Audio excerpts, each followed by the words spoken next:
Assalamualaikum warahmatullahi wabarakatuh. Perkenalkan, nama saya Ataya Yumni Ridianti dan teman saya. Nama saya Desya Suci Ramadanti.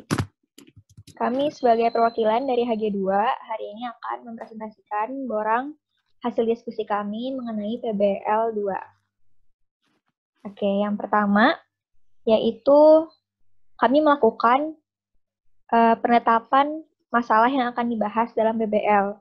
Untuk itu kami membaca terlebih dahulu bahan bacaan yang sudah disediakan di emas secara seksama. Baru setelah itu kami mendapatkan definisi masalahnya. Di mana definisi masalah yang kami angkat di sini yaitu Indonesia ditetapkan sebagai negara dengan status gizi buruk oleh WHO. Lalu mengapa WHO dapat mengatakan Indonesia ini sebagai negara yang status gizinya tinggi?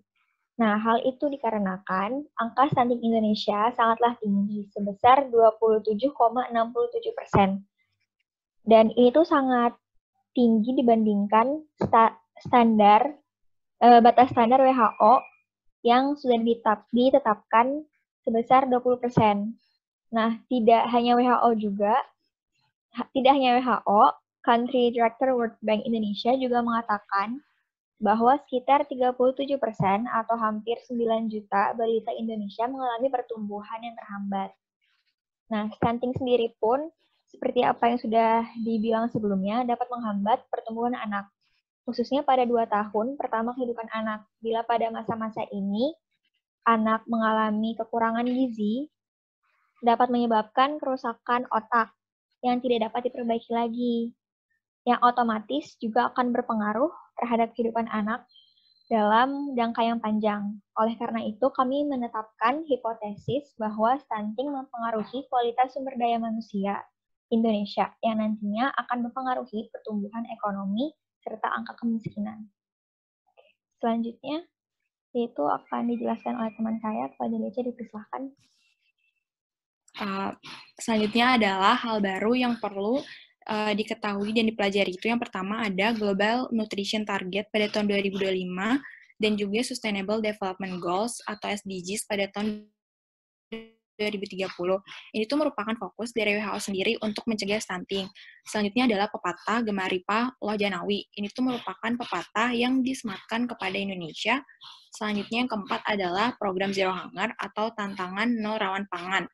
Ini tuh merupakan program yang diadakan oleh United Nations World Food Program atau WFP, di mana mereka tuh mengingatkan agar pada tahun 2030 ini tercapai target Zero Hunger. Selanjutnya adalah hal yang sudah diketahui, tetapi perlu dipelajari lagi itu adalah pengertian dari stunting itu sendiri, lalu angka stunting dan prevalensi stunting Indonesia, dan juga dampak dari stunting itu.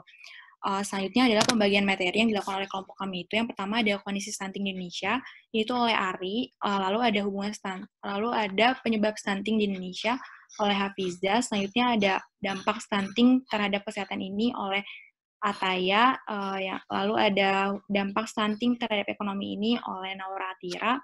Yang kelima ada hubungan antara stunting dengan